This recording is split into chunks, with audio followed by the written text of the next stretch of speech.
हम आपसे जानना चाहेंगे कि जो इतिहास के पन्नों में छपा है और आज तक जो चलता हुआ आ रहा है उसमें क्या कुछ बदलाव हुआ और पहले क्या कारण था जिसकी वजह से इसको शुरुआत की गई थी।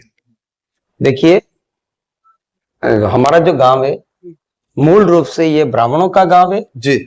और ब्राह्मण हमेशा स्वाभिमानी, अपने कर्तव्य के प्रति निष्ठावान रहे। कालांतर में जब मुगलों का शासन आया जी। उस समय एक छावनी मेवाड़ में मेनार गांव में भी स्थापित हो गई जी।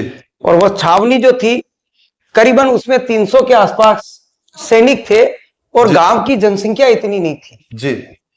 जब इतनी बड़ी छावनी को हटाना आमने सामने की सीधी लड़ाई में संभव नहीं था, इसलिए उस छावनी को हटाने के लिए ये होली का त्योहार तय किया गया। क्या आयोजन हुआ और किस प्रकार से उसकी होली रणनीति का बनाई गई? त्योहार मेनार में बड़े धूमधाम से मनाया जाता है और उसी त्योहार के को 3 दिन तक चलता है, मनाने की परंपरा रही है। तो होली का दहन करते हैं, होली के दिन भी घेर खेली जाती है और बाद में धुलंडी का त्योहार आता है तो वो भी रंगों के साथ में धूमधाम से खेला जाता है। तो इससे उस छावनी वालों को भी विश्वास दिलाया कि देखो हमारा त्योहार है, तो हमारा त्योहार है तो आप इसको हमें आनंद के साथ मनाएं और आप भी इसको देखो। तो उनको भी उस हमारा जो मुख्य जहां त्योहार मनाते हैं चबूतरा, वहां उनको भी बुलाया गया और जो योजना थी गांव वालों की कि भाई इनको तो समाप्त करना है क्योंकि मुगल हमेशा धोखेबाज ही रहे जी। और उनके धोखे को जवाब वापस उनके साथ में यदि उन्हीं की भाषा में नहीं देते हैं, छल के साथ छल करना जरूरी हो गया, तब उनको भी बुलाया गया।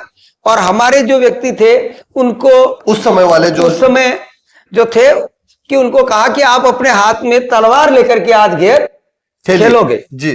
तो सभी अपनी धारदार तलवारें लेकर के घेर की शुरुआत हुई और जो हमारे जो ढोल बजते हैं जी। उसमें यह तय था कि ढोल चल रहा है और घेर खेलते हुए जो ही ढोल की पहली आवाज बदले उस समय आप सज हो जाना कि अब वापस अगली आवाज के समय हमें उस स्थिति में आ जाना कि किस दिशा में मैं हमला करूंगा तो मेरे लिए ठीक रहेगा। हाँ, मतलब अपनी तैयारी पूरी हो जाए, अपनी तैयारी पूर्ण रूप से रहे। तो ढोल की आवाज बदलती गई और जो ही तीसरी बार ढोल की बजी उस समय जो वहां जितने भी मुगल आए हुए थे उनके ऊपर टूट पड़े और उनको वहीं समाप्त कर दिया। फिर वही ढोल आगे बजते हुए जहां हमारी जंबर घाटी है और जहां छावनी थी और उन्हीं मुगलों के भी शस्त्र थे, वो शस्त्र भी ले लिए और उस छावनी के ऊपर सीधा हमला किया और आमने सामने की जो लड़ाई हुई तो कई हमारे वीर ब्राह्मण भी बलिदान हो गए, ग्रामवासी भी हुए, लेकिन छावनी का एक भी सैनिक जीवित नहीं रहा। मतलब कुल मिला के विजय हुई, बिल्कुल अपनी 100% विजय हुई। और इसी खुशी को ये जो घटना थी संवत 1600 विक्रम संवत 1657 की और ईस्वी सन 1600 की थी जी। उस समय की घटना और तब से लगा करके उसका जीवंत प्रदर्शन आज भी होता रहा है। क्या कुछ होता है? मतलब सबसे बड़ी चीज है कि लोग यहाँ देश विदेश से आते हैं, तो क्या कुछ होगा आयोजन किस तरह का होगा, किस तरीके से वो दृश्य बनाया जाएगा?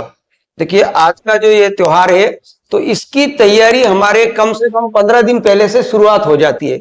जिन घरों में अपने अपने तलवारें हैं और बंदूकें हैं, अपने शस्त्रों को सजाना, उनको अच्छे तरह से तैयार करना, उनकी सार संभाल करना और गांव में विशेष करके 2-3 बार मीटिंग करके डेकोरेशन से गांव को पूरा गांव आपका मतलब होली पर दिवाली का एहसास हुआ है। बिल्कुल, हर घर वाला में एक उमंग भर जाती है कि हमारे और विदेशों से भी जितने भी हमारे बाहर हैं वो सभी अपना टिकट करवाना शुरू कर देते हैं कि अब मुझे मेनार जाना है और इस उमंग से कि इस त्योहार को हमें धूमधाम से मनाना है। तो उसके लिए सारी तैयारी हो जाती है और इस दिन का ये त्योहार जो शुरू होता है ये रात्रि का त्योहार है जी। तो चूंकि ये सारी घटना जो हुई थी वो रात्रि की थी तो रात्रि 10 बजे के आसपास हमारे गांव में जो मसाले हैं वो अपनी अपनी दिशाओं में जाएगी और सारे हमारे समाज के और सारे समाजों के व्यक्ति जो यहाँ जिनका जो कार्य है वो सभी सज धज करके अपने अपने शस्त्रों के साथ में जो अपने मोहल्ले का जो निश्चित स्थान है वहां पर पुरुष और औरतें सभी तैयार होकर के आ जाएंगे और फिर अपने जो फेरात है रावत समाज के जो व्यक्ति हैं वो पूरा इसको व्यवस्था को संभालते हैं और उनके इशारे से सारी मसाले समय के साथ में बाजार बीच में आ जाएगी और एक साथ जो फायरिंग होंगे, हमलावर हो जाएगा। हाँ, जैसे जीवंत प्रदर्शन होगा कि किस प्रकार युद्ध में भिड़ंत होती है, वैसे पांचों इलाकों से जो तोपे आएगी, बंदूकें एक साथ चलेगी, तो एक युद्ध का ऐसा जीवंत दृश्य शायद ही कहीं देखने को पूरे भारतवर्ष में यहाँ देखा जाता है। बिल्कुल अनोखा त्योहार है और इसको देखने के लिए आसपास के गांवों से लगा करके दूर दराज के लगा करके सभी मेहमान पधारते और सभी की मेहमान नवाजनी गांव वालों के द्वारा की जाती है। यहाँ कोई भी व्यक्ति ऐसा नहीं रहता कि जिसको मतलब यहाँ आए और उनकी खातिरदारी ना हो। यथा योग्य सभी अपने अपने घर ले जाते हैं, उनकी खातिरदारी करते हैं, मेहमान बना के रखते हैं। बिल्कुल। और देर रात तक यदि यहाँ कोई रात्रि विश्राम भी करना चाहता है तो उनके लिए भी पूरी व्यवस्था रहती है और सभी इसमें भाग लेते हैं। आसपास के गांवों के भी इसमें भाग लेते हैं, अपनी तलवारबाजी का प्रदर्शन करते हैं, मेहमान भी करते हैं, गोटे घुमाना और अपनी अपनी कलाओं को देखते हैं। घेर होता है जो तलवारों से, उसके अंदर पहले मेहमानों के बुलाए, ऐसा क्या कुछ स्थिति है? बिल्कुल, हमारे जो तलवारबाजी जो होती है तो क्योंकि हमारे अतिथि देवो भव है और अतिथियों को तो देवता के समान मानते हैं, इसलिए उनको पहले अवसर दिया जाता है कि आप अपनी कला का प्रदर्शन कीजिए। उसके बाद में हमारे गांव के जो भी कलाकार हैं सभी अपनी अपनी कलाओं का प्रदर्शन। अच्छा, एक चीज बताया कि यहाँ किन किन जातियों का क्या क्या कार्य है यहाँ आज के दिन के लिए? देखो, अब तो पहले पक्का फर्श नहीं था, तो हमारे जो यहाँ कुमार जाति के जो व्यक्ति है वो पहले यहाँ मतलब जल छिड़कते थे अपने ला करके बाजार में, ताकि मिट्टी ज्यादा उड़े नहीं। तेली समाज के व्यक्ति हैं जो मतलब अपने मसालों के लिए जितना भी तेल चाहिए वो समाज देता है। मेघवाल समाज के जो बीज पक्का कर दिया वैसे, लेकिन भाव का जो चबूतरा है उस चबूतरे की लिपाई पुताई का काम उनका था, जो भी कुछ हुआ वो साल भर में। और जैन समाज के व्यक्ति हैं वो गुलाल डालने का कार्य करते हैं। तो इस प्रकार से, और सुथार समाज के जो और लोहार समाज के जो व्यक्ति हैं वो अपने खांडे जितने भी लाते हैं होलिका के लिए वो घरों घरों में वितरित करते हैं।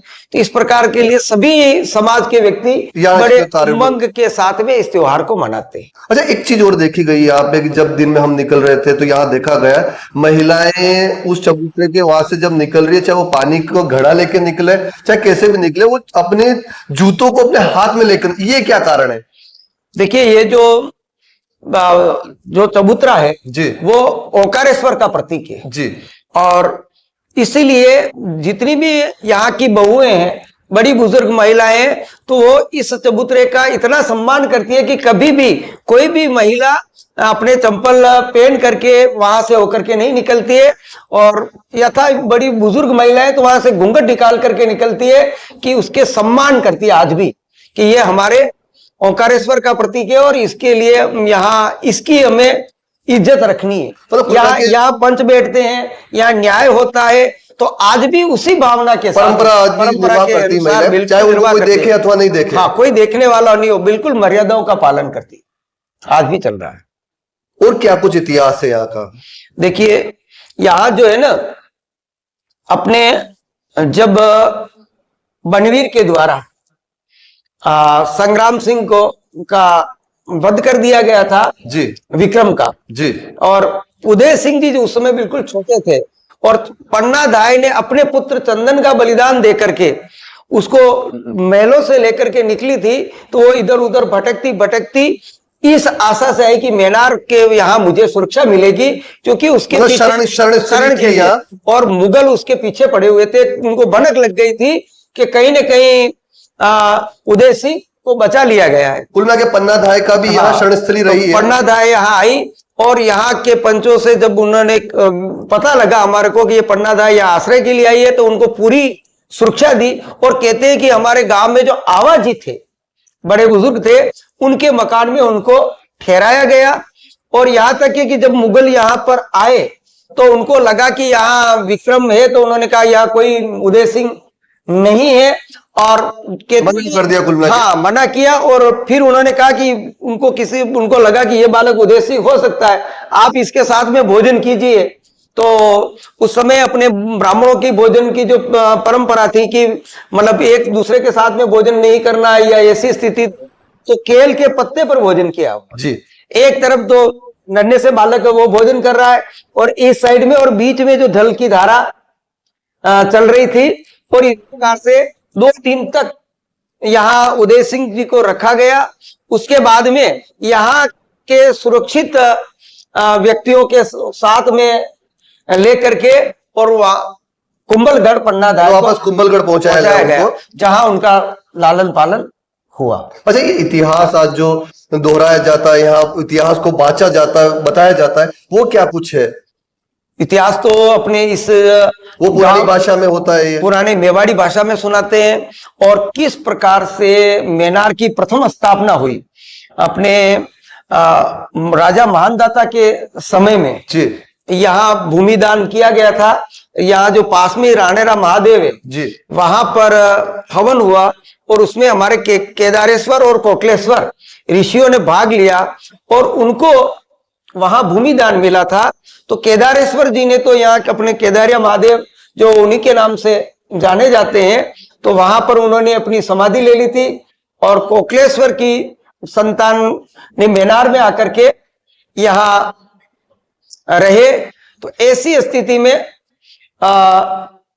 यहाँ जो परखा जी थे बड़े, कालांतर में आकर के उनके पुत्र हुए। उनके पुत्रों के हिसाब से 5 हास बनी, और आज उसी हास के हिसाब से यहाँ अलग अलग गांवों के भाग है, ये चल रहा है। तो ये पांचों तरफ से वो होता है, 5 गलियों से, बिल्कुल। और यहाँ का इतिहास हमारा महाभारत काल से भी है कि पांडवों के पुत्र अभिमन्यु, और अभिमन्यु का पुत्र परीक्षित, और परीक्षित को जब कलयुग के प्रभाव से उन्होंने शमीक ऋषि के गले में सर्प डाल दिया था, और परीक्षित के पुत्र हुए जन्मेजय जी।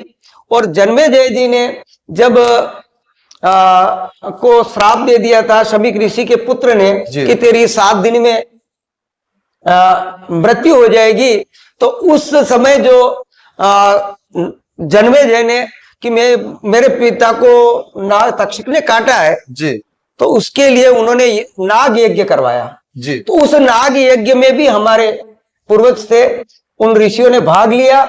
और उस समय उस नाग की एक मणि राजा जन्मेजय के द्वारा अमृतपान ऋषि जो हमारे थे उनको दी गई थी। लेकिन जन्मेजय की जो 7 वर्षीय एक बालिका थी, उसने जिद की कि मेरे को मणि चाहिए, तो उन्होंने सहजी में दे दी। तो उस समय उन्होंने हमें मणिहार के नाम से उपाधि दी थी। और फिर वो मेनार बिल्कुल वहां से चला। और उसके बाद में हमें मेहता की भी पदवी मिली, जो अपने मारवाड़ के राजा, मारवाड़ में राजा जय सिंह जी हुए थे जी। और वहां पर हमारे पूर्वज मेहता का काम करते थे। तो उस समय भी एक घटना घटित हुई कि वहां जगदे और का जो अपन कंकाली का जो अपन एक प्रसंग जी सुनते हैं, तो उस समय एक माँ कालिका ने उन्होंने 5 शिष्य मांगे थे। तो राजा ने जय सिंह जी ने स्वयं दिया, अपने घोड़े का दिया, अपने पुत्र का दिया, रानी ने दिया, और 5वां जो शिष्य था वो हमारे पूर्वजों ने दिया। तो माता इससे प्रसन्न हुई और उनको भी जीवित किया सबको। अच्छा, आज एक बात बताइए, आज कितना बारूद यहाँ पटाखों के रूप में और बंदूकों में और तोपों में खत्म कर दिया जाए? ये तो इसका तो लाखों में मतलब यूं देख लो कि कम से कम 5-50 लाख का बारूद समाप्त हो जाएगा, समाप्त होगा। क्योंकि हर घर के द्वारा ऐसा कोई घर नहीं है जिसमें कम से कम 10-20 हजार रुपए का खर्चा नहीं हुआ वो आज नहीं के हुआ दिन में। होगा। बिल्कुल तो करेगा, लाखों रुपए खत्म हो जाए, करीब करोड़ के लगभग ऊपर चला बिल्कुल जाता है। बिल्कुल जाएगा सर। और क्या कुछ है यहाँ के बारे में? या तो बस ये सारा अपनी परंपराओं के अनुसार चलता है, निर्वाह किया जा रहा है आज भी? निर्वाह होता है। और वास्तव में इस गांव की जो मर्यादाएं हैं उसका सभी व्यक्ति पालन करते हैं। बड़े जो भी आते हैं तो उनका उसी प्रकार से सम्मान होता है, आदर भाव के साथ में रहते हैं और प्रत्येक त्योहार को बिल्कुल राजसी ठाट और बिल्कुल परंपरागत तरीके से मनाए जाते हैं। अच्छा एक बात, आपके क्या नाम है आपका? भंवरलाल। क्या करते हैं आप? मैं अध्यापक हूँ। अच्छा आज जो युवा सभी बन ठन के आएंगे, वो क्या कुछ स्थिति में रहेंगे आज? बिल्कुल बन करके आएंगे, जैसे मतलब ये तो एक उमंग होती है इस त्योहार की कि मैं अब बिल्कुल एक फौजी की तरह लगूं। और जिसमें पुराने जमाने में जो लड़ाके जो थे और जिसमें शेरवानी पहनते थे, जिस प्रकार से सज करके योद्धा रण में उतरते थे, लगाना आगे पीछे, डाल लगाना, और बिल्कुल तो वही बाना आज भी पहन करके और उसी तरीके से आते हैं। हाथ में तलवार होती है, बड़े बुजुर्ग कोई भी व्यक्ति निकलेगा या तो उसके हाथ में तलवार होगी या बंदूक होगी या कम से कम लठ तो अवश्य होगा। निहत्था गांव का एक भी पुरुष आपको उस समय नहीं मिलेगा, सभी के पास में कोई ना कोई शस्त्र अवश्य होगा। धन्यवाद।